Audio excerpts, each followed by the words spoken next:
She spoke fluent Russian before the Mafia boss. Minutes later, he ordered, "Bring her to my office." The smell of old paper and bitter coffee grounds was the scent of Natalia Markovich's life. It clung to her clothes, her hair, and settled deep in her lungs. She worked at Midnight Reads, a small, struggling book cafe tucked away on a street where the streetlights were more often broken than lit. The neighborhood was a mosaic of decay and resilience, of brick facades crumbling onto sidewalks where families still pushed strollers. The cafe itself was cozy, a small island of warm light and mismatched armchairs. But Natalia, wiping down the espresso machine long after the 8 o'clock closing rush should have ended, knew its truth. The ledgers were written in red ink, and the owner, Barry, kept the lights dim to hide the water stains on the ceiling. Natalia was the quiet one, the polite one. She moved with an efficiency that made her almost invisible. Her dark hair pulled back in a tight, severe bun, her gray sweater worn thin at the elbows. She smiled at customers, but the smile never quite reached her eyes. Her English was perfect, almost academic, a stark contrast to the worn-out sneakers she wore. Anyone paying attention could see she was overqualified to be steaming milk and shelving used paperbacks. But in this neighborhood, nobody paid that much attention. She kept her head down. She survived. That was the mantra, paycheck to paycheck, scraping together enough for the tiny, damp apartment she shared with 2 other women. But her quietness had its limits. "Sashko, you must finish your homework before you get the cookie," she said, her voice softening for the first time all day. A small boy with wide, serious eyes looked up from a tattered math book at a corner table. He was maybe 7 years old, his hair a pale blonde mop. He gave her a gap-toothed grin. His mother, Irina, sat across from him, her hands twisting a napkin in her lap, her gaze constantly flickering toward the door. Irina and Sashko were her regulars.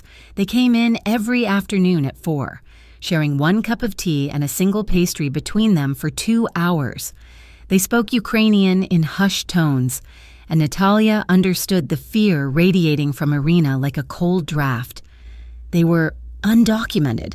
They lived in the shadows, just as she did, though perhaps their shadows were deeper. Natalia was fiercely protective of them.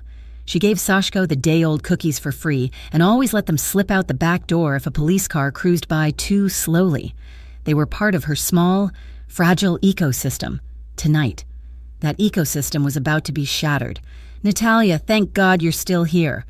Barry, the owner, burst through the front door, his face pale and sweating despite the autumn chill.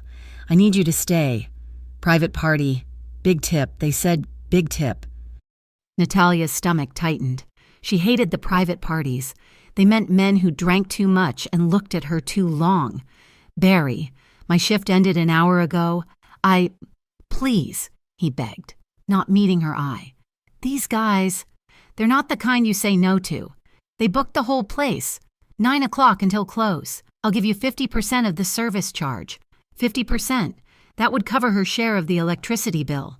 She nodded, her shoulders slumping. "Fine." The men arrived at 9:15. They did not look like the usual clientele. They wore expensive suits, tailored dark wool that cost more than her rent for 6 months. They smelled of rich cologne and expensive leather. They moved with a heavy, deliberate confidence, their whispers hushed, their eyes scanning the room, the exits, the street. Natalia, clearing tables, caught the subtle bulk beneath their jackets, the unmistakable outline of weapons. Her ingrained politeness took over. She brought them espresso, whiskey, and plates of pastries they barely touched. She kept her eyes on the floor, her movements small and quiet. Irina and Sashko were still in their corner, trapped. They had tried to leave when the men arrived, but one of the men at the door, a thick-necked brute, had shaken his head, motioning for them to stay put. He didn't want anyone leaving. Natalia tried to catch Irina's eye, to signal them toward the back kitchen door, but it was too late. The men had spread out, taking every table. One of them, a man in a pinstripe suit with a face like a bulldog, was clearly drunk. He was louder than the others, his laughter grating. He spotted Sashko. "Hey," the man slurred, pushing back from his table. "What's this kid doing here? This is a private joint." He lurched toward their table. "What you writing, kid? Homework?" Irina stood up, her body trembling, trying to pull Sashko behind her. "Please, sir, we're just leaving." "The man," Vinny laughed. "Leaving? Nah, sit down, have a drink." He reached out, his thick, clumsy fingers closing around Sashko's thin upper arm. The boy froze, a tiny, silent gasp of terror. Irina cried out, a small, choked sound. Something inside Natalia snapped. The years of quiet, of keeping her head down, of surviving, it all evaporated. "Ne trogaj jego." Her voice cut through the smoke and low murmurs like breaking glass. It was not loud, but it was absolute. She spoke in fluent, sharp Russian, her accent perfect, cold and commanding. The entire cafe went silent. Vinny, the drunk man, froze. His eyes widened, confused. He looked from Natalia to the boy, his grip faltering. He didn't understand the words, but he understood the tone. Natalia stepped directly in front of Vinny, close enough to smell the sour whiskey on his breath. She looked him dead in the eye. "Ya skazala odpusti jego," I said. "Let him go." She placed her hand over his, her grip surprisingly strong, and deliberately peeled his fingers off Sashko's arm. She pulled the boy behind her, shielding him with her body. "On Rebanok," she said, her voice dangerously low. "He is a child. You will not touch him." Vinny stared, his drunken haze pierced by the sheer, unexpected authority radiating from the quiet waitress. He looked around for support, but his companions were watching, their faces grim. He'd made a scene. He'd drawn attention. He mumbled an apology in broken English and stumbled back to his chair. Natalia kept her eyes on him for 1 second longer before turning. Her hand was gentle on Sashko's back. "Idite domoy," she whispered to Irina, nodding toward the kitchen. "Go home, through the back, now." Irina grabbed her son's hand, tears streaming down her face, and fled without a word. The silence that followed was heavier, charged. Natalia could feel every eye in the room on her back. She turned slowly, her heart hammering against her ribs so hard she thought it might break. In the darkest corner booth, a man sat alone. He had not moved, had not spoken during the entire confrontation. He was tall, even sitting, with dark hair swept back from a strong forehead. He wore a simple, impeccably tailored black suit and a white shirt. No tie. He was unnervingly calm, his hands resting on the table. He hadn't been drinking. He had just been watching. As she met his gaze, a slow, thin smile touched his lips. It did not reach his eyes. His eyes were a pale, piercing gray, and they saw everything. He spoke in the same language she had used. His Russian was flawless, cultured, with an edge she recognized from a life she had buried. "Etio bilo krabro." That was brave. Natalia's blood turned to ice. It was one thing to speak the language. It was another to be understood by a man like this. He looked away from her, switching to perfect, unaccented English. He nodded to the 2 men nearest him, the ones who looked like bodyguards. "Bring her to my office, tonight." Panic, cold and sharp, seized her throat. This was it. This was the mistake she had avoided for 5 years. One moment of stupid, reckless bravery, and she had exposed herself. The 2 men stood. Barry, her manager, rushed over, his hands flapping. "Sir, I'm sorry. She's my best employee. The man in the booth, the man everyone was clearly afraid of, raised one hand. Barry stopped talking. The man didn't even look at him. He simply slid a thick stack of $100 bills from his jacket pocket and placed it on the table. For the trouble and for her time, Natalia looked at the exit. She could run. But where? These were not men you ran from. One of the bodyguards took her gently but firmly by the elbow. "Miss." She did not resist. She did not scream. She felt the familiar, paralyzing cold of helplessness settle over her. She allowed herself to be led out of the cafe, past her stunned manager and into the night. The car was a black sedan. So dark the streetlights seemed to slide off it. It was silent inside. The engine a low purr. The driver never looked at her. The other man sat beside him. She was alone in the back. Her hands clenched in her lap. her cheap apron still tied around her waist.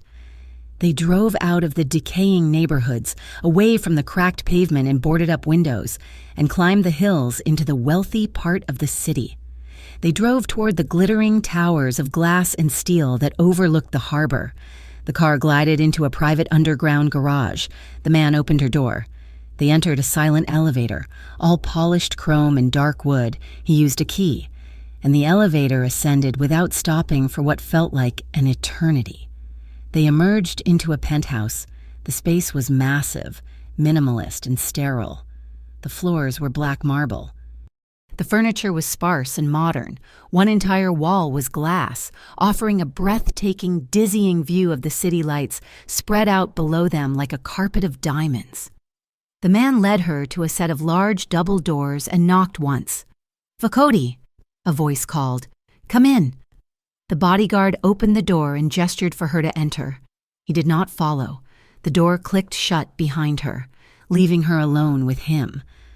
Constantine Costa Moretti was standing by the window, a glass of amber liquid in his hand. He had taken off his suit jacket. The white shirt strained slightly against the muscles of his back and shoulders. He turned. He was even more intimidating here. In his own space, he studied her, his gray eyes analytical, stripping her bare. "Whiskey?" he offered, gesturing to the decanter on his massive, empty desk. "No, thank you." Her voice was a dry rasp. He took a sip of his own. "You have a good accent. St. Petersburg?" She had to force the lie past her lips. "A small town near the border. My grandmother taught me." "Your grandmother taught you how to command a room full of armed men. He was drunk. He was frightening a child." "He was Vinnie Molinaro," Costa corrected her, his voice quiet. "He isn't just drunk. He's stupid. But he's a dangerous kind of stupid, and he's one of mine." He walked toward his desk, but didn't sit. He perched on the edge, placing him slightly above her. "You are Natalia Markovich. You are 26 years old. You have a degree in comparative literature that you do not use. You work 60 hours a week for minimum wage. You are polite, you are quiet, and you are terrified." He paused, letting the words hang in the silent, expensive air. "But you were not terrified of Vinnie." He took another step closer. She had to tilt her head back to look at him. "You are terrified of me." She said nothing. Breathing was difficult. "Why?" he asked, genuinely curious. "I haven't raised my voice. I haven't touched you." "You had me brought here." "I did." He smiled that thin, cold smile again. "I have an upcoming negotiation with some Russian contacts. They are difficult. They think they can cheat me because my regular translator is no longer available. They think I won't catch the nuance, the insults hidden in compliments." He circled her, slowly, like a predator inspecting a new curiosity in its territory. "But you will," he continued. "You caught Vinnie's intent instantly. You have poise, and you speak the language like a native, not just any native, an educated one." He stopped in front of her again. "I have a job for you, Natalia, a temporary one. You sit in a meeting, you listen, you tell me exactly what they are saying, not what they want me to hear, what they are saying." He named a salary for one night's work. It was more money than she made in an entire year at the cafe. "And protection," he added, as if it were an afterthought, "from men like Vinnie, from men like me. No strings attached." He paused, his eyes glinting. Yet, the fear in her chest was so profound it almost choked her. This was the world she had escaped. This was the life that had broken her. These men, with their quiet commands and easy violence, were the reason she hid in a book cafe. To accept his offer was to step back into the cage. Her voice was barely a whisper, but it was firm. "No." Costa raised an eyebrow. He clearly was not a man who heard that word often. "No, no," she repeated, louder. She felt a hysterical bubble of adrenaline. "I want to go home. You can't keep me here. I did not do anything. You embarrassed one of my men. You showed a skill you shouldn't have, in a place you shouldn't have been. You did many things, Natalia. I want to leave." He studied her for a long, heavy moment. She expected him to yell, to threaten, to grab her. He did none of those things. He simply nodded. Very well. He gestured to the door. You can go. She stared, bewildered. It was not a trick. Just go? I'm not in the business of kidnapping waitresses, he said, his voice laced with faint amusement. I'm in the business of making offers. You declined, the car will take you home. She did not trust it.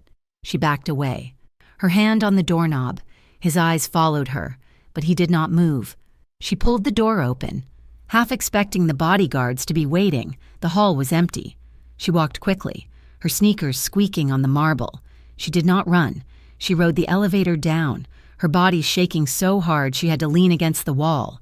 The same silent driver was waiting. He held the back door open for her. The ride home was silent.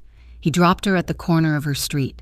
She stumbled out of the car and ran the last block, fumbling for her keys, convinced someone was following her. She triple-locked her apartment door and leaned against it, sliding to the floor, finally letting the sobs of terror and relief escape.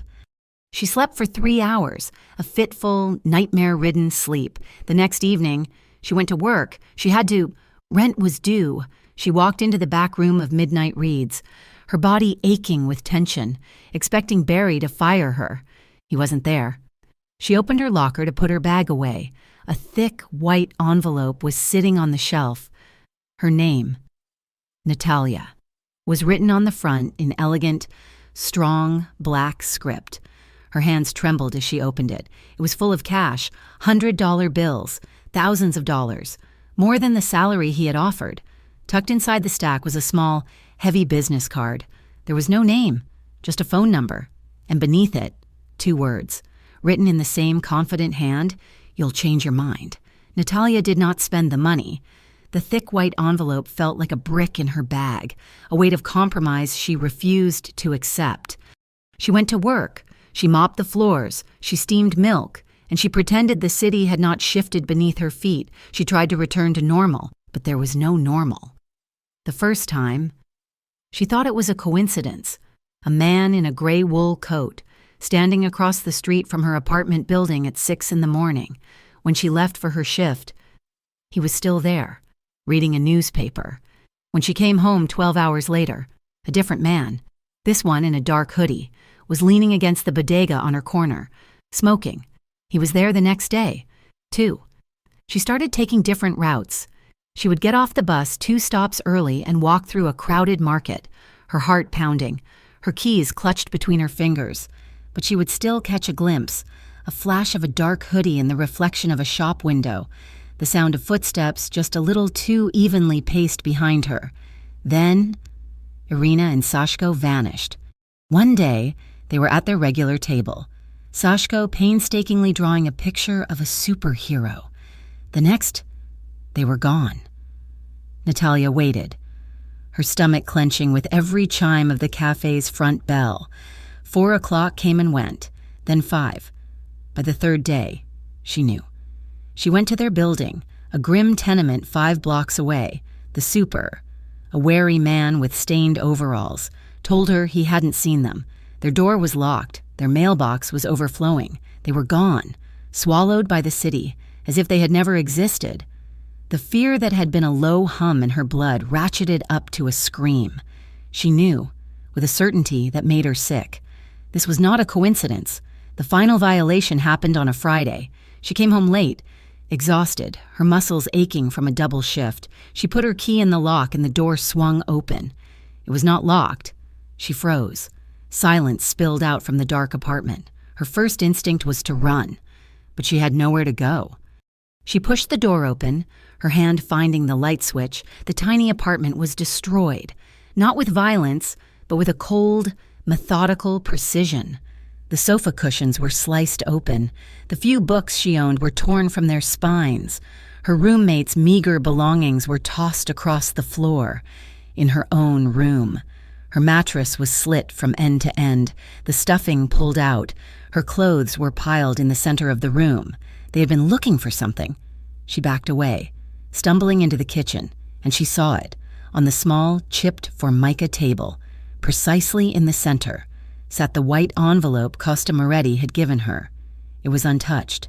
Beside it, her passport, which she kept hidden under a loose floorboard, was laid open. This was not a robbery. This was a message. They had torn her life apart and left the money to show her it was not what they wanted. They had found her passport to show her they knew exactly who she was.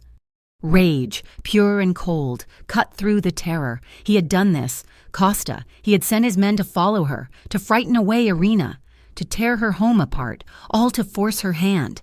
She grabbed the envelope and the passport. She did not bother to pack. She walked out of the apartment, down the stairs, and onto the dark street. She hailed the first taxi she saw, her hands shaking so badly she could barely open the door. She still had the business card. She gave the driver the address. Costa's club was not the sterile penthouse. It was a high-end exclusive establishment called the Onyx Room, buried in the heart of the financial district. The facade was all black glass and velvet ropes. Two immense men in perfect black suits guarded the door. She tried to walk past them. One of them put an arm out, a solid wall of muscle. "Private club, miss." "I'm here to see Costa Moretti," she said, her voice shaking but hard. The man's expression did not change, but his eyes narrowed. "Mr. Moretti isn't seeing anyone. He will see me." She pushed the white envelope against his chest. "Tell him Natalia is here. Tell him she's returning his gift." The guard looked at the envelope, then at her face, pale, furious, and streaked with the grime of her ruined apartment. He held her gaze for a long moment, then nodded once to the other guard and spoke into a microphone on his wrist. She waited for 10 minutes, standing on the cold pavement, refusing to shiver, refusing to be intimidated. Finally, the guard nodded. "This way." He led her through the opulent, noisy club. It was all dark wood, mirrored ceilings, and expensive-looking people drinking brightly colored cocktails. The music was a low, heavy bass beat. He led her past the crowds, up a private flight of stairs, and to a glass-walled office that overlooked the entire club. Costa was inside, not alone. 2 men were with him, one of them the same pinstriped, drunken brute from the cafe, Vinny. The other was broad, dark, and had the still, dangerous energy of a coiled snake. Costa was seated behind a desk, a tumbler of whiskey in his hand, just as he had been in the penthouse. He looked up as she entered. He did not look surprised. He smiled, that same thin, chilling smile. "Natalia, I was wondering when you would call." "You did this," she said, her voice trembling with accusation. She threw the envelope of cash onto his desk. It landed with a heavy, insulting thud. "You sent men to follow me. You broke into my apartment." Costa looked at the envelope, then back at her. He was completely, unnervingly calm. Vinny, however, looked furious. "Boss, this is the broad I told you about, showing no respect." "Vinny, be quiet," Costa said, his voice soft. Vinny shut his mouth instantly. Costa's gray eyes fixed on Natalia. "I did not send anyone to break into your apartment. You're lying. They left the money. They left my passport. They were sending a message from you." "It was a message, yes," Costa agreed, swirling the ice in his glass. "But not from me." He stood up, walking around the desk to stand in front of her. "I told you I would protect you. You refused, so now you are exposed. What did you think would happen? What are you talking about? You spoke fluent Russian in a room full of my men like Vinny here, who talk too much." He shot a cold glare at the pinstriped man. "But my men were not the only ones who noticed you that night. The party, it was a negotiation with a rival faction. They were at the next table. They saw you, they heard you. They saw me take an interest in you." He let the words sink in. "They see a smart, educated, Russian-speaking woman, and they see an asset. Or," he added, his voice dropping, "a liability, a loose end. They are the ones who have been following you. They are the ones who tossed your apartment, looking for leverage, looking for who you really are. They are the ones who frightened off your friends." Natalia's fury collapsed, replaced by a deep, sucking dread. He was telling the truth. The cold, methodical search, the displayed passport, it was a threat. It was an interrogation.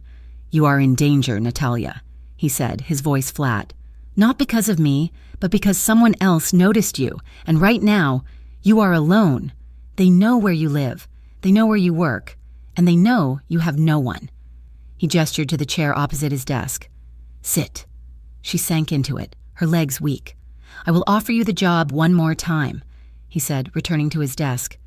"Translator, the salary I named, and my protection. Absolute, unequivocal protection. They will not touch you again. They will not even look at you again."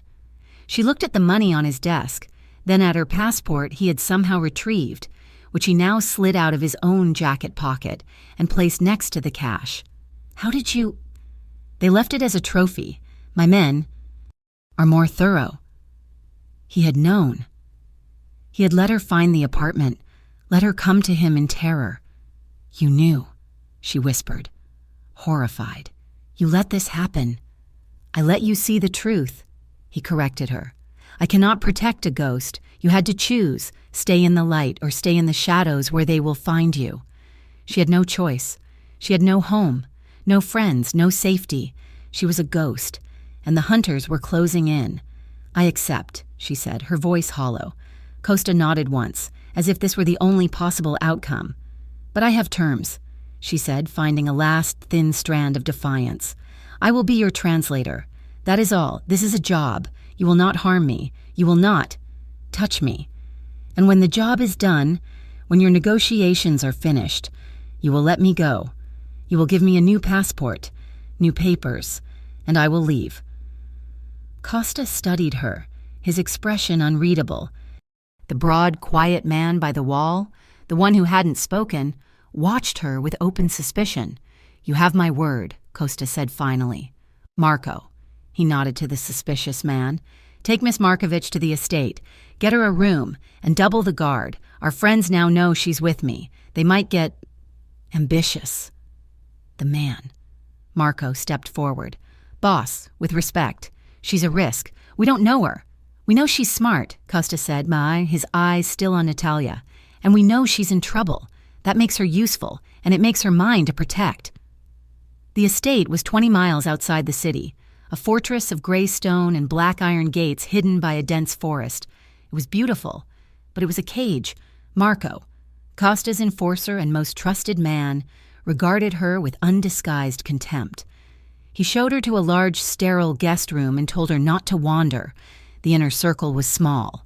There was Marco, the enforcer, Vinny, the fool, an older, sharp-eyed woman named Sophia, who ran the finances and looked at Natalia like she was a stain on the carpet. They ate dinner in a vast, silent dining room, Costa at the head of the table. Natalia sat in silence, eating food she could not taste. The meeting was 2 days later. It was held in the estate's library, a room paneled in dark wood, the air thick with the smell of old leather and Costa's cigar smoke. 4 men sat across the table. They were hard men, their suits expensive, their faces bearing the cold, flat expressions of the Vori from her past. Natalia sat at Costa's right hand. Her instructions were simple. Listen to everything. They spoke in Russian, their words polite, full of false pleasantries. They were offering Costa a new shipping route, a way to move his product up the coast, avoiding federal patrols. It was a generous offer, too generous. One of them, the leader, a man with pale blue eyes and a scar on his chin, smiled at Natalia. "Your new translator is much prettier than the last one. Costa, a lovely new asset." Costa smiled back. "She is very effective." Natalia listened. She listened to the way they conjugated their verbs. She listened to the slang they used, a specific regional dialect from the Black Sea. And she listened to the joke the leader made. "Be careful with this route," he said, "or your goods might end up baptized." It was a trap. Baptized was street slang for being seized, the goods dumped in the water. But he'd used a specific, obscure turn of phrase. He wasn't just warning of a risk. He was stating a fact. They were giving him a route they knew was compromised, a route that would lead Costa's men directly into a federal ambush. They were setting him up to be arrested, or worse. The pretty new asset comment, they were testing to see if Costa's focus was on her instead of the deal. Costa was about to agree. He was leaning forward, a look of satisfaction on his face. Natalia had to move.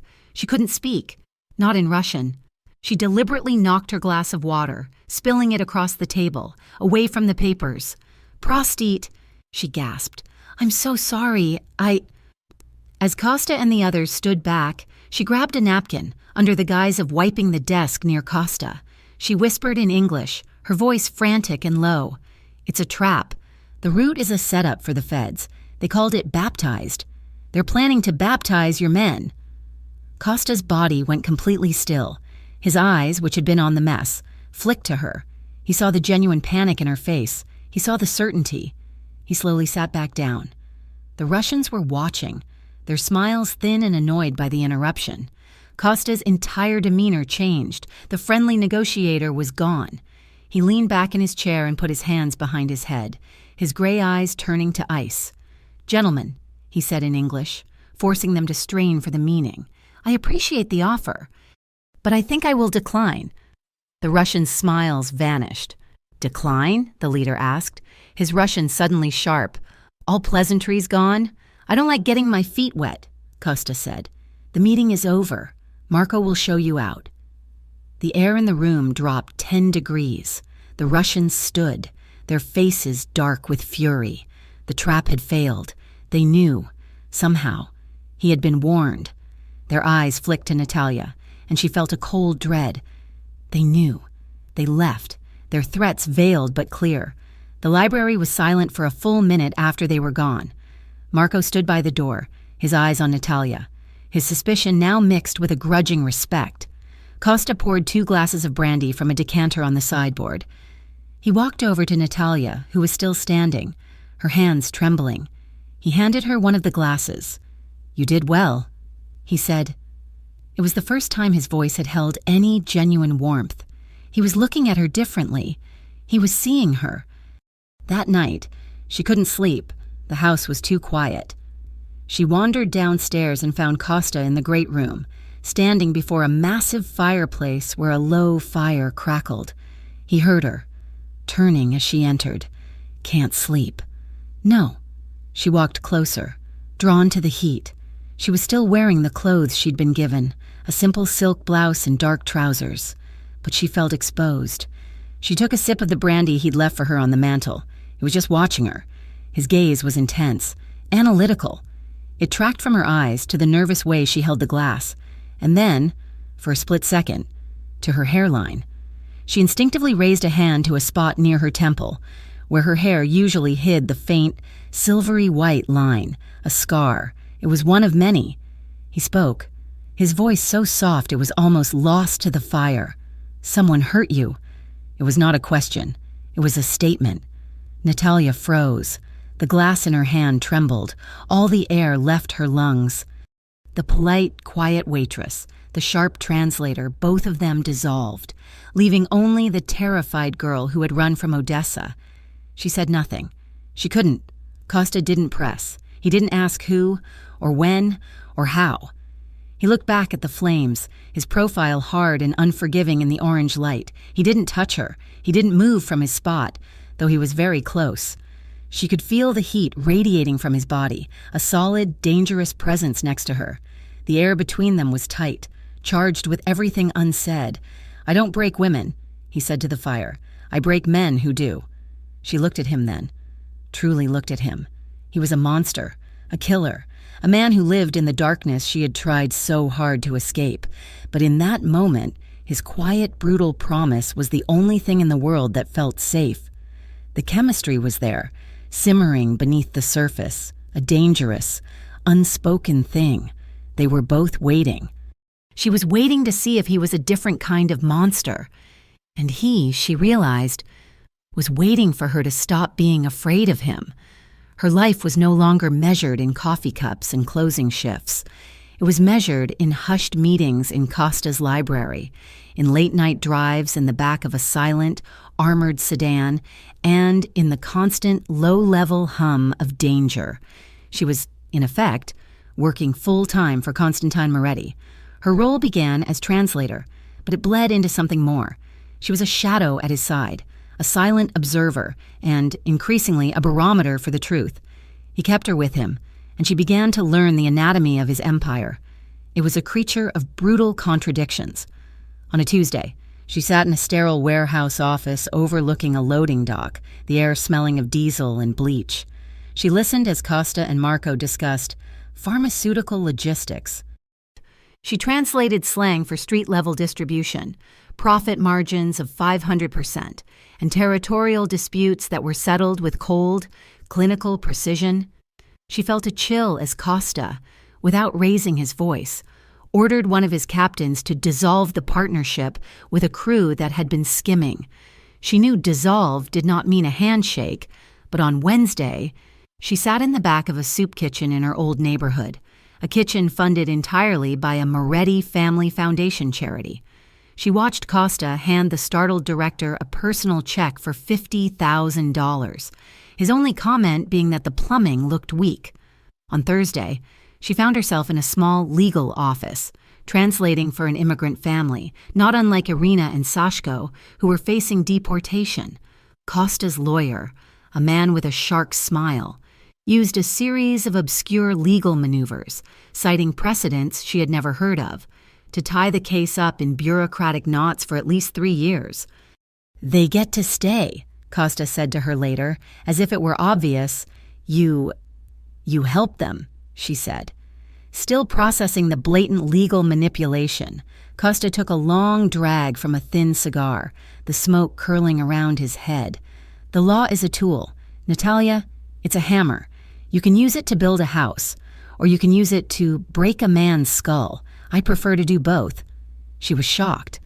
Not just by the criminality, but by his mind. He was not a simple brute. He was intelligent, with a deep, cynical understanding of how the city truly worked, who to bribe, who to threaten, and who to protect. His ruthlessness was absolute. She saw him destroy a rival's trucking operation, bankrupting dozens of people, simply because the man had disrespected him at a restaurant. Yet, his moral code, though warped, was rigid. He did not deal in human trafficking. He protected the neighborhoods he controlled, ensuring a rough, violent sort of peace. He was a predator, but he was a predator who fiercely guarded his own territory from other, indiscriminate hunters, and he was slowly, cautiously, beginning to trust her. It started small. He would ask her opinion after a meeting. "That man, the one from the union, did you believe him?" She would hesitate, then answer truthfully. "No." His eyes kept moving to the door. He was afraid, but not of you, of someone else. Costa had nodded, a new, calculating look on his face. He kept her by his side, a permanent fixture. She was the quiet, dark-haired woman in the simple, expensive clothes he had provided, standing just behind his right shoulder. The simmering tension from that night by the fire never left. It was a wire pulled tight between them. He never touched her. He never spoke of it, but his eyes would linger on her for a second too long when she was pouring coffee, or his hand would brush hers as he passed her a document, sending a jolt through her skin. It was a dangerous, breathless state of existence, and she did not know how to leave it. The gala was meant to be his public face, a hospital fundraiser, held in the city's grandest ballroom. It was a sea of glittering dresses and tailored tuxedos. Costa looked agonizingly handsome he moved through the crowd with the easy grace of an aristocrat, shaking hands with the mayor, smiling at judges, charming the wives of bankers. Natalia, in a simple dark blue gown that had cost more than she used to make in 6 months, felt like a fraud. She stayed close, clutching a small evening bag, her face a mask of polite neutrality. "You look beautiful," he murmured to her at one point, his voice low as he handed her a glass of champagne. She flinched, startled by the direct compliment. "It's a beautiful dress." "It's a dress," he corrected, his gray eyes pinning her. "You are beautiful." She looked away, her cheeks burning, not from a blush, but from the intensity of his gaze. She saw Marco standing by the exit, his eyes sweeping the room, forever vigilant. They left just after 11. The air outside was cold, the city noise muted. They slid into the back of the black sedan. Marco was in the passenger seat, the driver a quiet man named Sal. "A successful night, boss," Marco said, as the car pulled into the sparse late-night traffic. "The mayor is a fool," Costa said, loosening his black tie. "He'll endorse the new zoning for the port. He thinks it's for luxury condos." It was for laundering. Natalia knew. She was looking out the window, at the blur of lights. When the world exploded, it was not a sound, at first, but a force. An immense, violent impact slammed into the side of the car, throwing her sideways, her head cracking against the armored window. The sedan spun, tires screaming, metal shrieking against metal. Another impact, from behind, a pit maneuver. The car was a trap. She heard a sound, a rapid, muffled thwack, thwack, thwack. It was not the sound of a movie. It was the sound of heavy-caliber rounds punching into the car's body. Panic, absolute and suffocating, seized her. She was frozen. She couldn't breathe. Her past, the violence she had run from, it was all here, in the dark. Spinning car. She opened her mouth to scream, but nothing came out. "Costa!" Marco yelled from the front. Costa did not reach for a weapon. He did not look out the window. His only movement was for her. He lunged across the seat in the fraction of a second before the side window spider-webbed, shattering but not breaking. He wrapped one arm around her waist, the other over her head, and pulled her down. He shielded her body with his own. She was crushed beneath his weight, her face buried in the expensive wool of his tuxedo jacket. She smelled his cologne, gunpowder, and the metallic scent of fear. The car was still moving, Sal wrestling with the wheel as another vehicle, a heavy black truck, repeatedly rammed them toward the bridge abutment. "Get us out, Sal!" Marco was shouting, and now there was the sound of return fire from the front seat. Natalia was shaking, a primal, uncontrollable tremor. She was back in Odessa. She was helpless. "Hold on." Costa's voice was a low growl in her ear, his breath hot. He was heavy, solid, a human shield. The car gave one final, bone-jarring lurch, spun in a full circle, and then Sal found traction. The engine roared, and they rocketed forward, swerving through an intersection, the sound of the truck's engine and the gunfire fading behind them. They didn't speak. Sal drove for 20 minutes, his route a dizzying series of turns and back alleys, until he pulled into a dark, underground concrete garage. The door rumbled shut behind them, sealing them in silence. "We're clear," Marco said, his voice tight. Costa did not move for a long moment. He just breathed, his chest rising and falling against her back. Then slowly, he pushed himself off her. "Are you hurt?" His voice was rough. She couldn't answer. She tried to sit up, but the terror had broken her. The adrenaline fled, leaving a void that was filled instantly with racking, hysterical sobs. She curled into a ball on the seat, her hands over her face, the sounds tearing from her throat. It was not just for the attack. It was for her father, for her escape, for Irina, for the last 5 years of hiding. "Natalia." Costa's voice was sharp, but she couldn't stop. "Get her inside," he ordered. He opened the door and lifted her out as if she weighed nothing. He carried her through a steel door into a small, windowless apartment, a safe house. It was furnished with a couch, a table, and nothing else.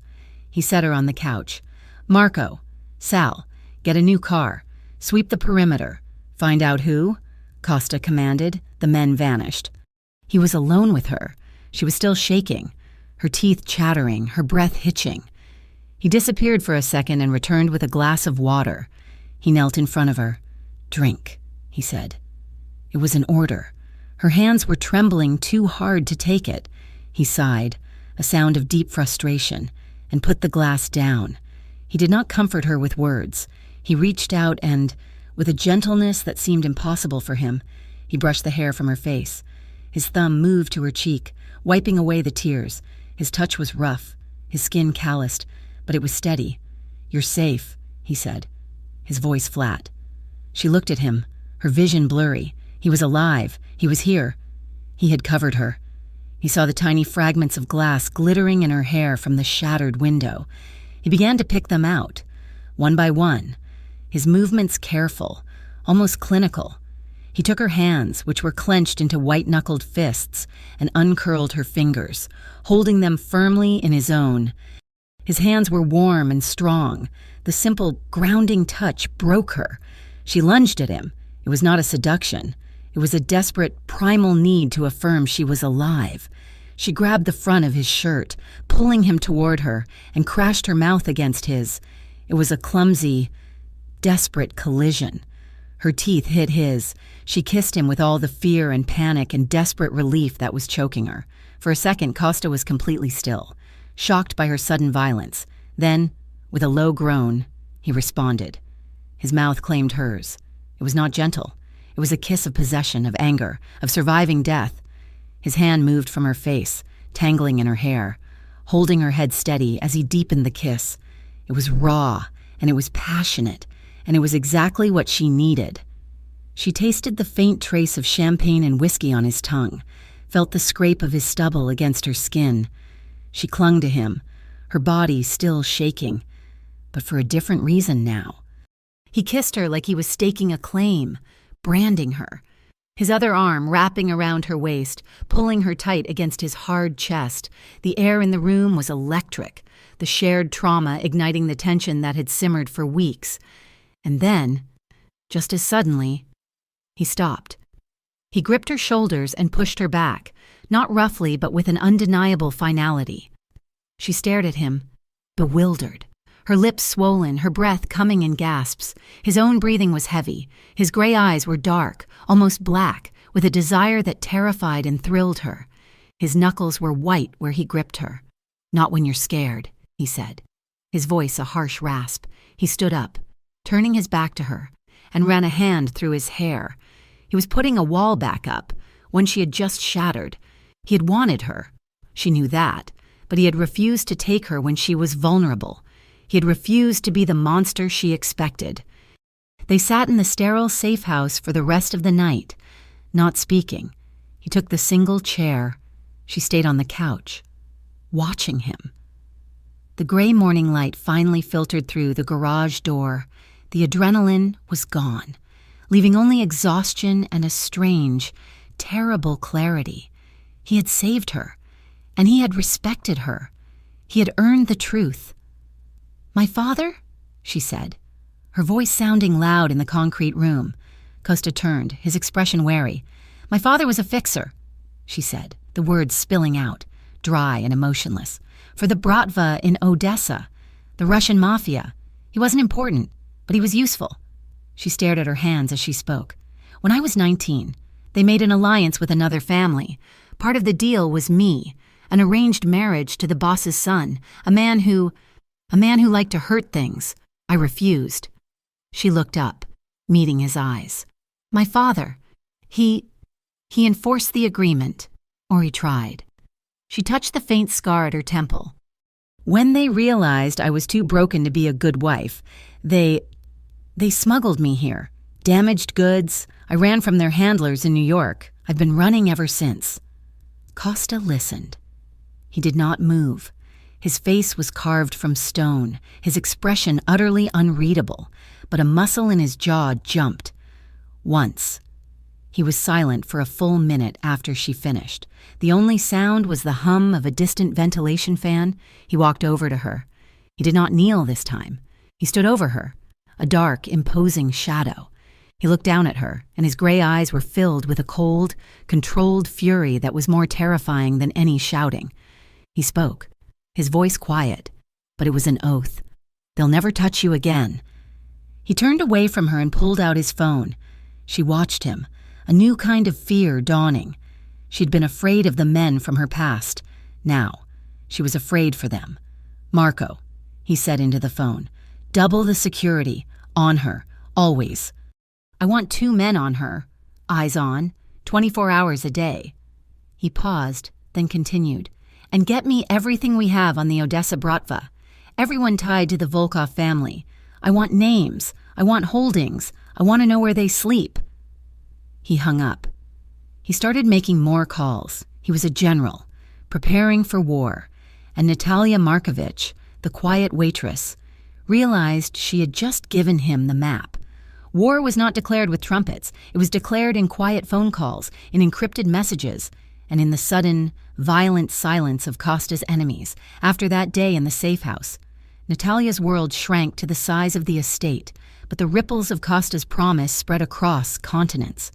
He began to dismantle her past, piece by brutal piece. She saw it first in the financial news, a shipping consortium based in Odessa, with known ties to the Volkov family, was suddenly under federal investigation. Its assets were frozen. Its stock plummeted to zero. Then, a minor politician in that same city, a man who had facilitated her father's business, was arrested on corruption charges. The evidence, the report said, was anonymous and undeniable, one by one. The men who had touched her, the men who had arranged her sale, the men who had stood by and watched, began to fall. One was in a car accident in Berlin. Another simply vanished from his favorite restaurant in Brighton Beach. Natalia watched this unfold from the gilded cage of Costa's library. She felt a cold, sickening horror. This was the violence she had fled, now unleashed in her name.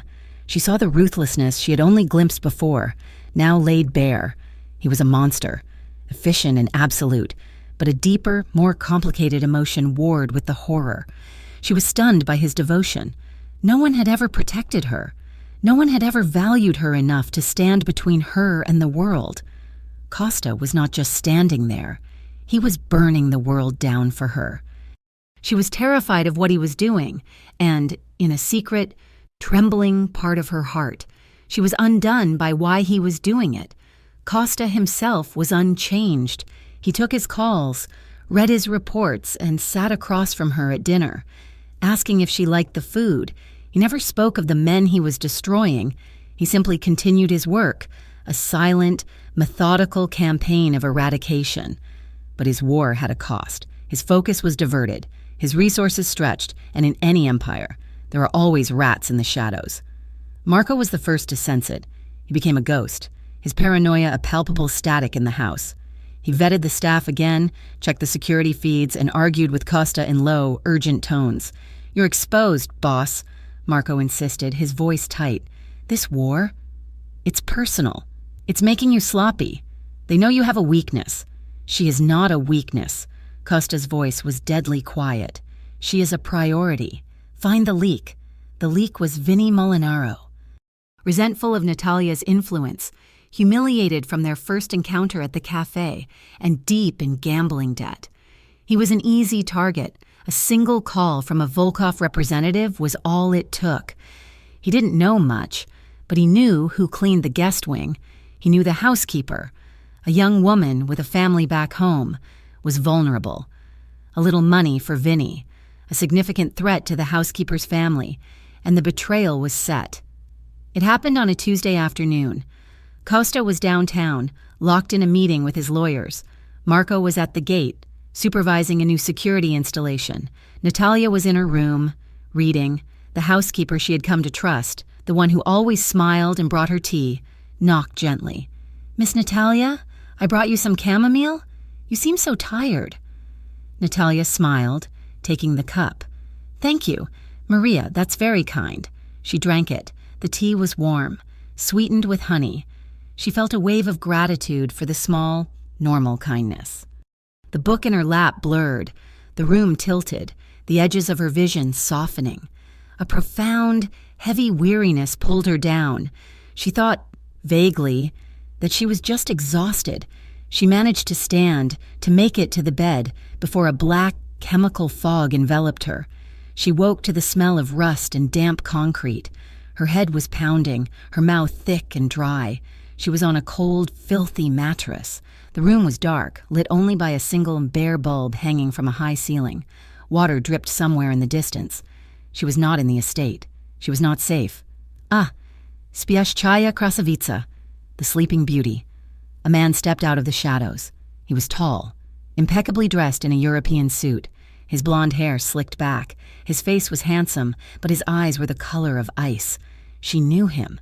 The recognition was a physical blow, stealing what little breath she had. Dmitry Volkov, her fiancé.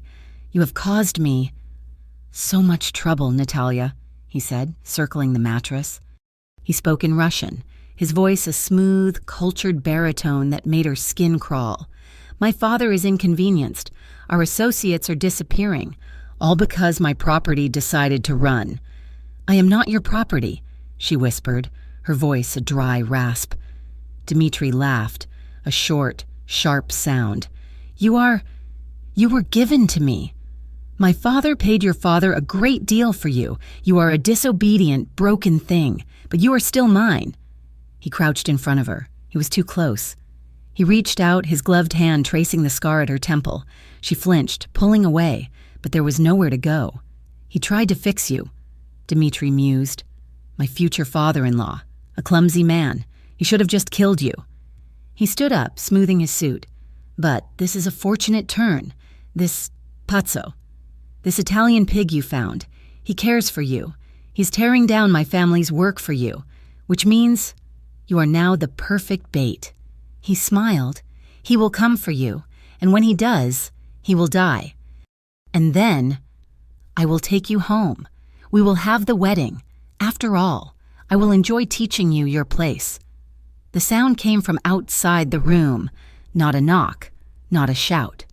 It was the sound of a heavy steel door being torn from its hinges. It was followed by a single, deafening gunshot, then another, then a spray of automatic fire, answered by the heavier, more disciplined reports of Marco's team. Dmitri's smile vanished. He spun. Pulling a pistol from his jacket, he grabbed Natalia by the hair, dragging her off the mattress and pulling her up to stand in front of him, the cold metal of the gun barrel pressing hard against her temple. "Get in here, Moretti!" Dmitri screamed in English. "Come and see your prize!" The gunfire outside stopped. The silence was absolute. Then, the door to the room kicked open, slamming against the concrete wall. Costa stood in the doorway. He was not wearing a jacket. His white shirt was splattered with blood that was not his. He held a pistol in his right hand, steady, pointed at the floor. He was alone. His eyes were not gray. They were black pits of rage. He looked at Natalia, at her face, at the gun to her head. Then he looked at Dmitri. "Let her go." Costa's voice was not human. It was a low, vibrational growl. "Drop the gun, Suka," Dmitri hissed, his arm tightening around Natalia's throat. "Or I will paint the wall with her brain." "You touch her," Costa said, taking one slow step into the room. "And there is no hell deep enough to hide you." "I said drop it." Costa did. He opened his hand and let the pistol clatter to the concrete floor. He raised his hand slowly to shoulder height. "She's not part of this. This is between us. Let her go." Dmitri laughed, high and unsteady. "You are a fool. You traded your life for her." He tightened his grip, and Natalia gasped, her vision starting to dim. That was the mistake. In the second that Dmitri's attention shifted, Costa moved. He was not a man.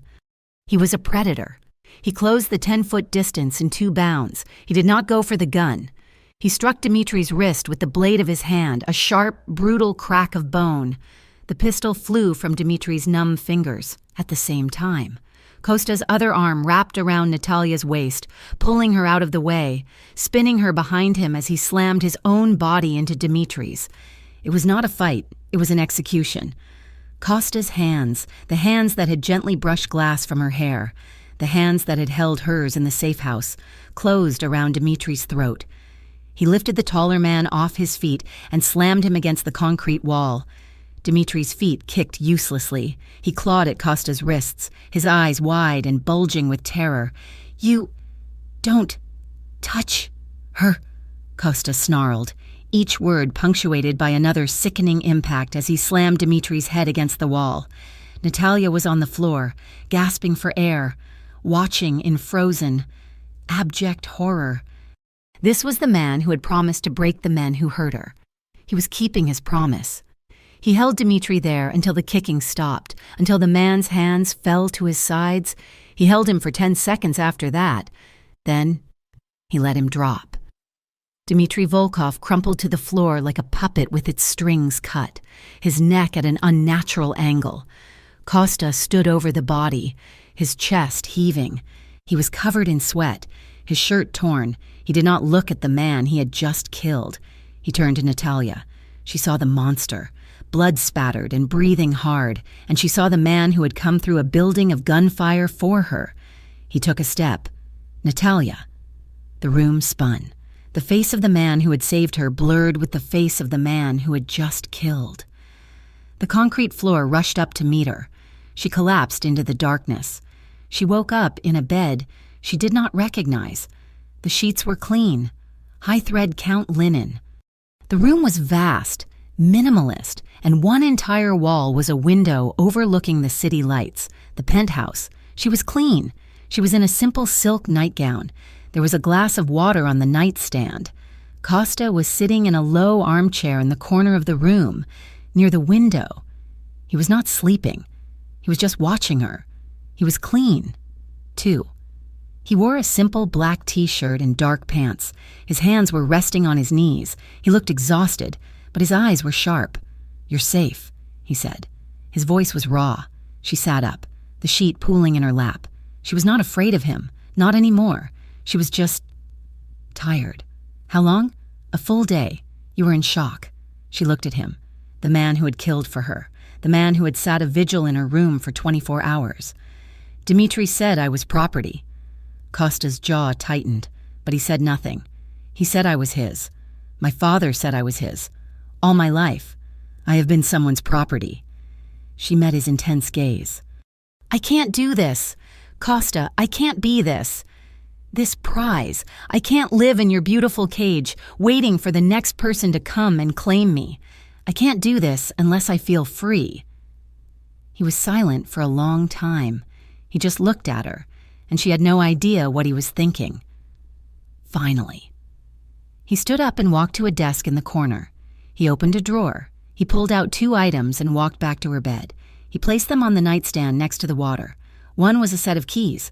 "This penthouse. It's yours. It's not the estate. It's not my fortress. It's in your name, legally. No one can enter but you." The other was a passport, a new one, Canadian. In it, her picture.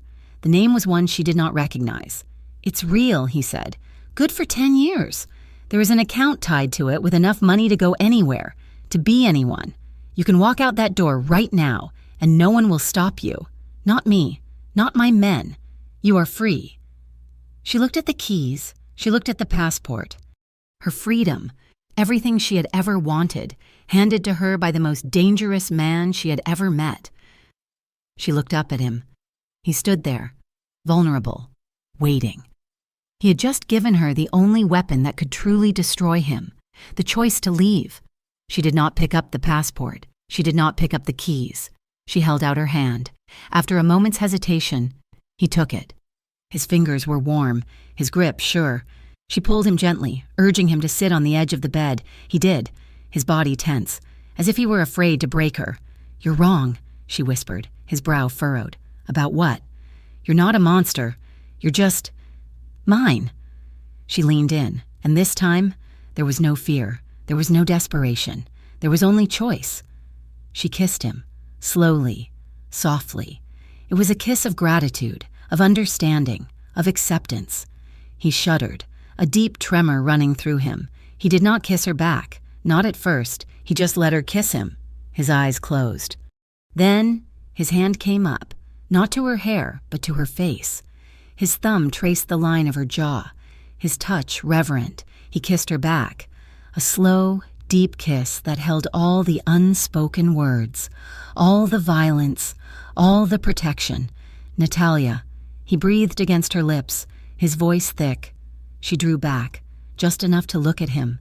She saw the man, not the boss. She saw the scars on him, the ones on his soul that matched hers. She began to unbutton the top button of his shirt. He watched her, his eyes dark, questioning. She undid the next button. Her fingers brushed the warm skin of his chest. He stopped her hand, lacing his fingers with hers. "Taimoya," he murmured, his voice a low, rough rasp. He spoke in Russian, the language of her past, but he made it the language of her future. "Tolko yesli ti sama etogo kochesh." "You're mine, only if you choose to be."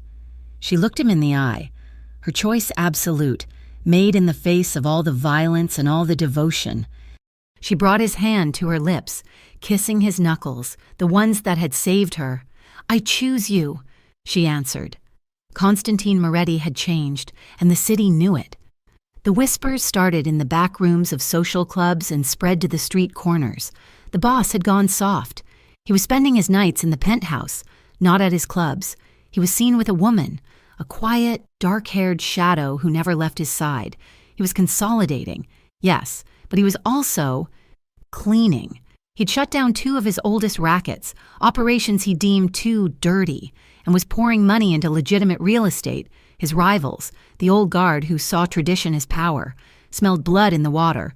They saw a lion in love, and to them that was a lion with a leash. The call for a peace summit of the 5 families was inevitable. It was proposed by the Thierry family, a group Costa had always distrusted, as a way to re-establish territories and ensure a peaceful spring. Costa saw it as a performance. We go. We drink their bad wine. We lie to each other and we go home, and he told Natalia, scanning the invitation in his office. It is a show of strength. We must attend.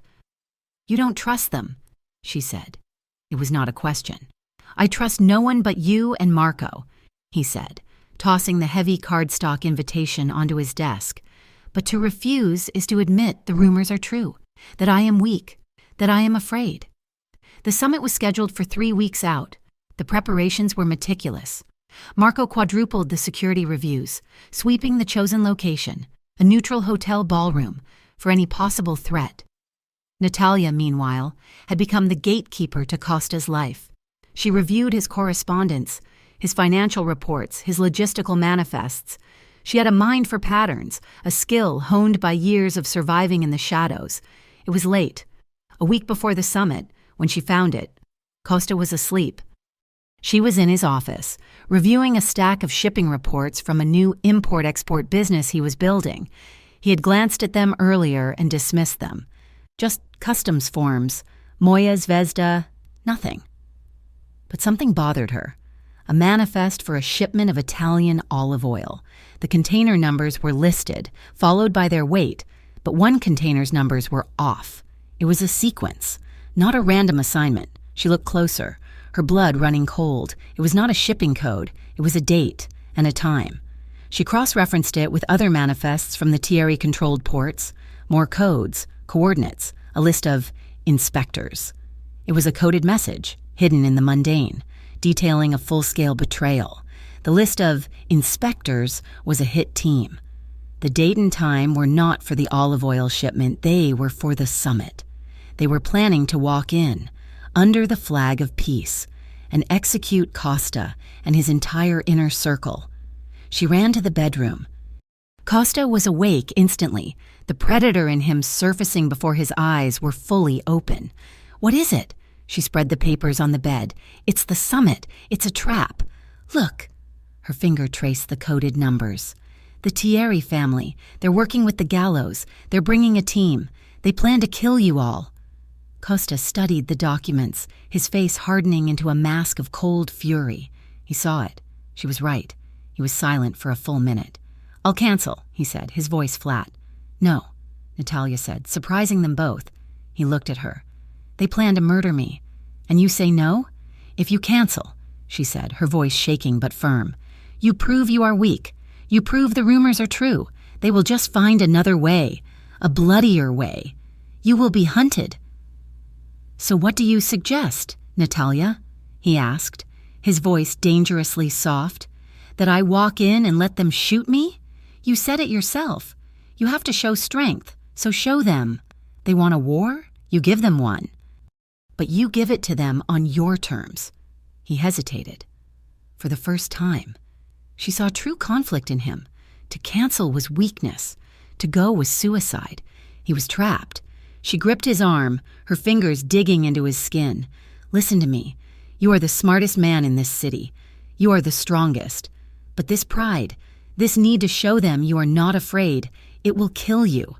She met his gaze, her own fierce and unwavering. Power means nothing if you are dead.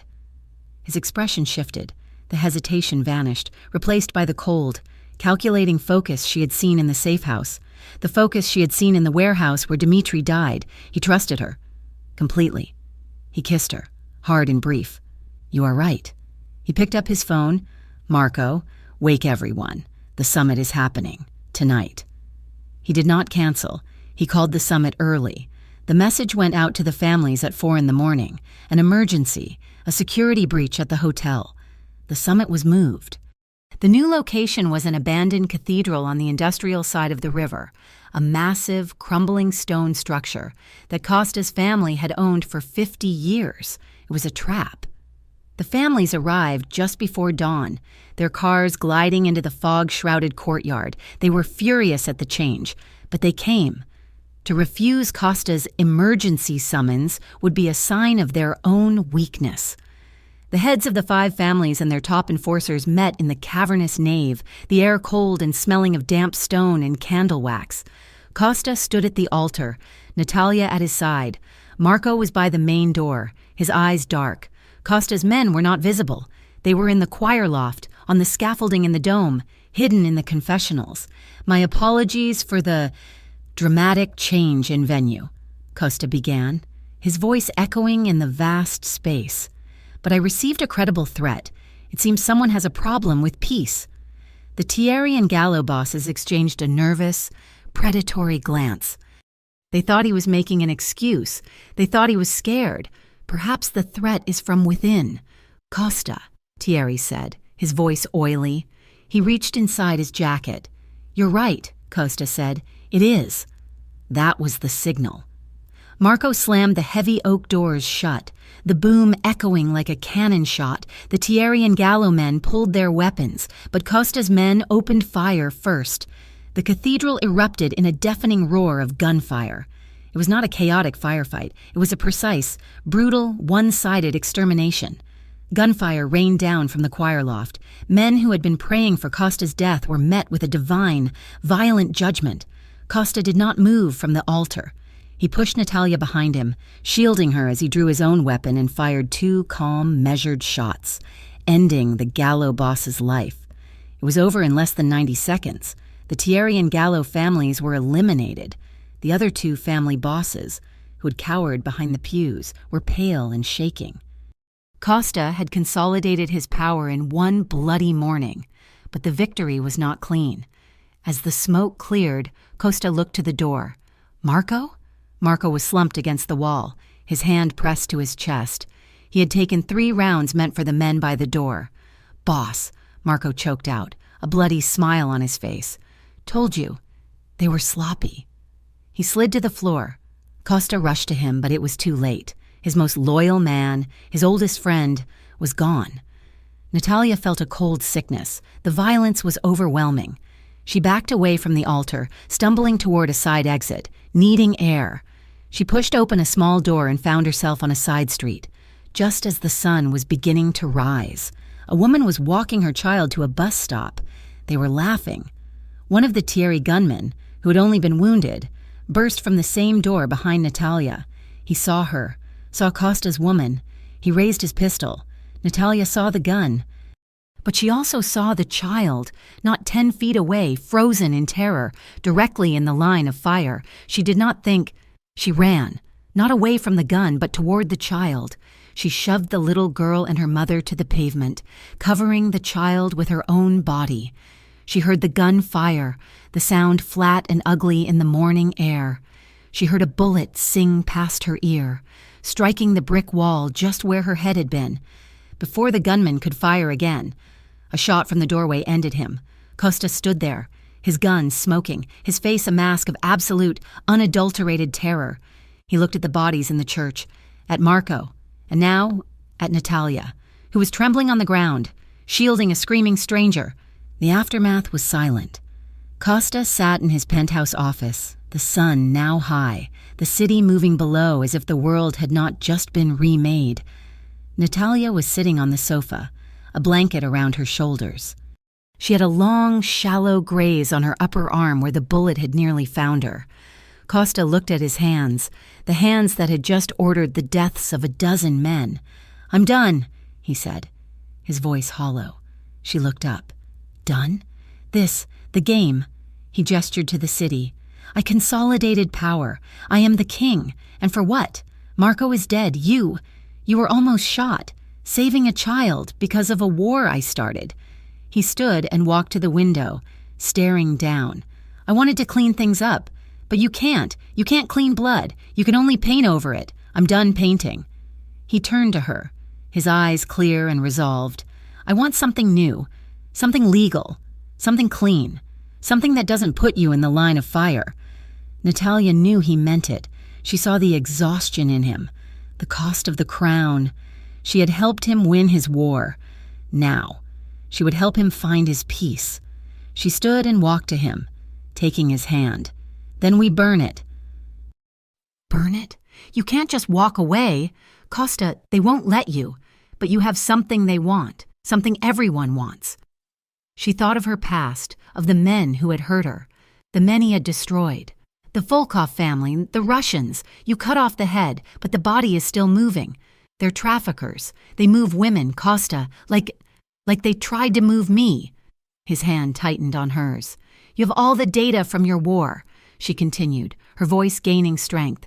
The shipping lanes, the contacts, the bank accounts. You can't give it to the local police, but you can give it to someone bigger. The Federals, he breathed. They'd arrest me on the spot. Not if you have a mediator, Natalia said. Not if you're offering them the biggest trafficking bust on the East Coast. You offer them the Russians, all of them, in exchange for immunity. It was a breathtaking gamble. It was an admission of defeat and a master stroke of power, all at once. Costa looked at her, a slow, dawning respect in his eyes that went beyond love, beyond passion. He saw his partner. Find him, Costa said. Find the mediator. 2 days later, they sat in a sterile conference room in a federal building. It was just Natalia, Costa, and one man, the mediator. He was older, with tired eyes and a cheap suit. You're Constantine Moretti, the man said, stating the obvious. I am, Costa said, and I'm here to offer you a gift, the entire Russian-American sex trafficking network, names, routes, bank accounts, everything. The mediator leaned forward, his tiredness gone. In exchange for what? Full immunity, for me, for her, a clean slate. The Department of Justice doesn't just hand out clean slates to men like you. Then you don't get the traffickers, Costa said, leaning back. You get a few street-level runners. I'm offering you the head, the men who buy politicians, the men who own judges. I'm offering you the men who hurt her. He nodded to Natalia. The mediator looked at her, then back at Costa. He saw the truth. I can't promise full immunity, the mediator said, but for this? For the Volkov network? I can promise to negotiate. Partial immunity, witness protection, a new life, but you'll have to give us everything and you'll have to testify. Costa looked at Natalia. She nodded once. We'll take it. Costa said, dismantling an empire is not a clean process. It is a butchering. Costa learned this in the weeks that followed his deal with the Federals. His authority, once absolute, was now seen as a betrayal. He sat in the main office of the estate, the one he was already in the process of selling. Across from him sat his last 3 loyal captains. These were men who had survived the cathedral, men whose families had served the Morettis for 2 generations. You're selling the Onyx Room, one of them, a heavy-set man named Pauly, said. His voice was flat, disbelieving. You're dissolving the transport lines. The business is changing, Costa said, his voice quiet. He looked at the men. He saw their confusion, their anger. He had been their king, and he had just abdicated. The old way is over. The Federals are watching. The deal is in place. We are moving everything into legitimate properties. Legitimate properties? A younger captain, Rocco, scoffed. Rocco had been Marco's protege. His eyes were full of a hot, bitter grief. We're not accountants, Costa. We're family. Marco died protecting that family, and you're... What? You're turning us into real estate agents? Marco died protecting me, Costa corrected him, his voice hardening. He died so I could live. This. He gestured to the ledgers. The for sale contracts. Is how I'm choosing to do it. It's the woman, Pauly said. Not as an accusation, but as a simple fact. She's changed you. Yes, Costa said without hesitation. She has. The old way is done. I'm offering you a new one. It's clean. It's safe. Your children won't have to look over their shoulders. Take it or leave it. Polly and the other captain, old and tired, eventually nodded. They would take the buyout. They would manage the new properties. But Rocco stood. He died for nothing. Rocco whispered, his voice shaking. You're spitting on his grave. You're not a boss. You're just her puppet. He turned and walked out. The slam of the heavy oak door echoing like a gunshot in the silent room. That same afternoon, Natalia met with the federal mediator, Agent Klein. They sat in the sterile conference room, Costa conspicuously absent. He's upholding his end, Klein said, shuffling papers. The data he's provided it's a game changer. The Volkov network is collapsing. We're rolling up assets from here to Berlin. That was the agreement, Natalia said simply. Yes, but now we have to talk about the blowback and about you. Klein leaned forward, his tired eyes trying to convey sincerity. When this goes public, every man Costa ever crossed, every Russian who isn't in a cell will be coming for him. And they'll come for him through you. We are offering you full placement in the Witness Protection Program, a new name, a new life, Idaho. Maybe you'll be a librarian, you'll be safe. He slid a pamphlet across the table. Natalia looked at the picture of a smiling, generic family in a sun-drenched suburb. She thought of her tiny, damp apartment. She thought of the book cafe. She thought of the penthouse. I've had a new life before, she said, pushing the pamphlet back. It was called hiding. It was cold, and I was always afraid. You won't be afraid in Idaho, Miss Markovich. You'll be protected. No, Natalia said, standing. She thought of Costa, of the man who had killed for her, the man who was burning his own world down to build a new one with her. I ran once, from Odessa. I won't run again. I'm staying with him. Klein sighed. That's a death sentence. No, she said. It's a choice. When she told Costa, he was silent for a long time. He looked out the penthouse window, at the city he had once owned. Then Natalia Markovich has to die, he said. It was the only way. If she wouldn't take the government's protection, she would take his. The plan was cold and efficient. The FBI, eager to keep their star witness happy, agreed to cooperate. 2 days later, a small encrypted news file was leaked to the underworld. A car, registered to a Moretti-owned shell corporation, had gone off a pier in the industrial district. It had burned, submerged, and was unrecoverable. The passenger, listed on a federal watch list, was Natalia Markovich. The Russians, what was left of them, were satisfied. She was a loose end, now tied. The old families were also satisfied. The woman who had made the boss soft was gone.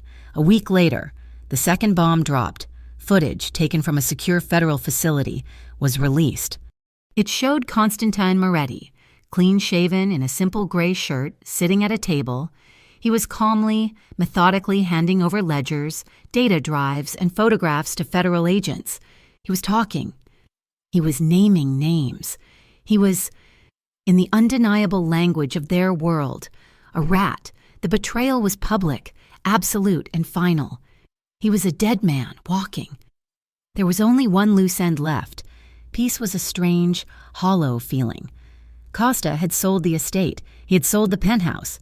He and Natalia were living in a small, secure, and anonymous apartment downtown, waiting for the federal deal to be finalized. They were ghosts. It's almost over, he said one night. They were standing on the small balcony, the city lights a distant, blurry promise. One more thing, she said. What's that? Midnight Reads, the book cafe. It's still there, boarded up. I know, he said. The bank seized it after Barry left. I want to see it. One last time, she said, before we go. Before we become whoever we are next. He knew it was a risk. He was the most wanted man in the city, by both the law and the lawless. But he looked at her, at the woman who had refused to leave him, and he nodded. The cafe was a skeleton. The windows were covered in plywood. The street was dark, the lamps broken. It was the same decaying neighborhood, untouched by the shining city on the hill. Costa picked the lock. the click sounding loud in the silence. They stepped inside. The air was stale, smelling of dust and mildew. Moonlight cut through the cracks in the boards, illuminating the ghost of their first meeting. The empty shelves, the overturned tables. "This is where I first saw you." Costa's voice was a low rumble in the dark. "You were terrified, but you were brave." "I was stupid," she whispered, walking toward the corner where Sashko and Irina used to sit. "You were magnificent." "Costa, don't move." A voice, thick with grief and rage, came from the shadows by the old espresso machine. "He's right. You were stupid. You should have run." Rocco stepped into the moonlight. He looked terrible. He was thin, his eyes wild, and he was holding a pistol. He was shaking. "Rocco," Costa said, his voice calm. He didn't move. He kept his body between the gunman and Natalia. "It's over. Go home." "Home? You took my home," Rocco hissed. "You took it, and you gave it to her. You burned it all down for a whore." "Watch your mouth." Costa's voice was ice. "Or what? You'll call your FBI friends? You'll testify against me?" Rocco laughed, a high, cracking sound. "Marco loved you. He was your brother. He died for you and you. You took his memory, and you threw it in the trash. All for this." He aimed the pistol, his shaking hand centering on Costa's chest. "You're not the boss anymore. Costa, you're just a rat, and I'm the exterminator."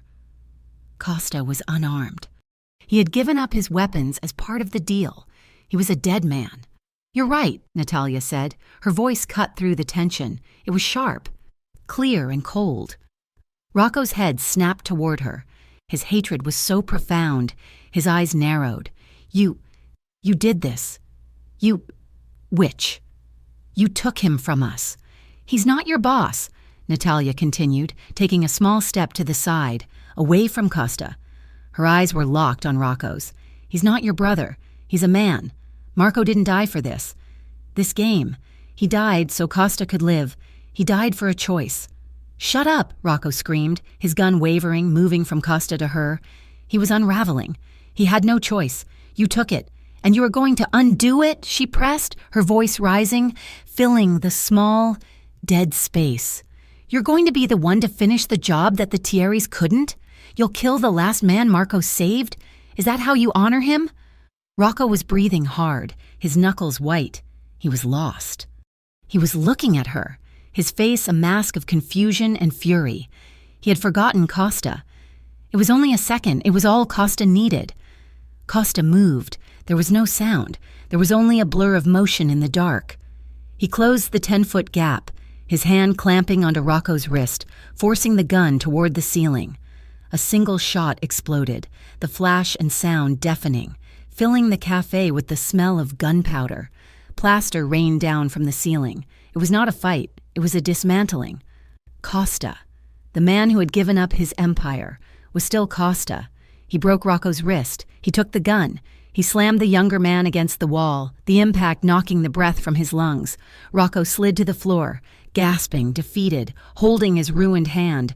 Costa stood over him, holding the pistol, his chest heaving. The old Costa, the boss, would have pulled the trigger. The old Costa would have ended the threat, cleaned the loose end. He looked at the broken man on the floor. He saw not an enemy, but the last tragic victim of the life he had left behind. He ejected the clip. The bullets scattered on the dusty floor. He tossed the empty gun into the shadows. "It's done, Rocco," Costa said, his voice heavy with a final, profound exhaustion. "Go. Leave the city. Don't come back. There's nothing left for you here." He turned, walking to Natalia, who stood, trembling but unharmed. He took her arm, and without looking back, they walked out of the cafe and into the night, leaving the ghosts behind. Peace was not a destination. It was an act of construction. The clubs were sold. The laundries were seized and shut down. The transportation routes were dissolved. Constantine Moretti, the kingpin, was dead. Constantine, the man, was reborn. With the money that was left, the clean, hard-won money from the federal deal, he bought a 3-story brick building in a decent neighborhood. He didn't put his name on it. The sign on the glass door read, "The Markovich Project, Immigration and Advocacy." Inside, it was clean, bright, and busy. Natalia was not a translator. She was the director. She hired lawyers, paralegals, and social workers. She used Costa's resources and her own experience to fight for women who had no one, for families lost in the system, for children who reminded her of Sashko. She gave them what she had never had, a voice and a protector. Months later, on a cold Tuesday evening, she was in the basement of a local community center. The lights were fluorescent, the chairs were plastic, but the room was warm. She stood in front of a whiteboard. On it, she had written in simple, clear letters, My name is Natalia," she said, pointing to herself. Her smile warm and genuine. She looked at the small class of new refugees, their faces tired but hopeful. "My name is Natalia." They repeated it. From the doorway, a man watched. He was quiet, his hands in the pockets of a simple, dark wool coat. He was clean-shaven. The hard angles of his jaw softened. The dangerous, watchful energy was gone, replaced by a deep, patient calm. He was no longer the boss. He was just a man, waiting for his wife. The class ended. The students gathered their things, smiling, thanking her in a mixture of languages. She gathered her books and walked to the door. Costa smiled, his gray eyes soft, holding none of the ice they once had. She stopped in front of him. She rose on her toes and kissed him softly. It was a kiss of simple, everyday affection, a kiss of coming home. She leaned in, her lips brushing his ear, and whispered in Russian, their shared, secret language. "Povezi menya domoy, Mr. Boss. Bring me home, Mr. Boss." He smiled. He took her bag from her shoulder, his hand settling in the small of her back, guiding her out into the cold, clean night air. "Yes, ma'am." Thank you all so much for listening to this story. I would love to know where you are listening from, so please drop a comment below and let me know. Don't forget to subscribe to Mafia Romance Stories for more content like this. And finally, please share your thoughts in English. I'd love to hear what you think.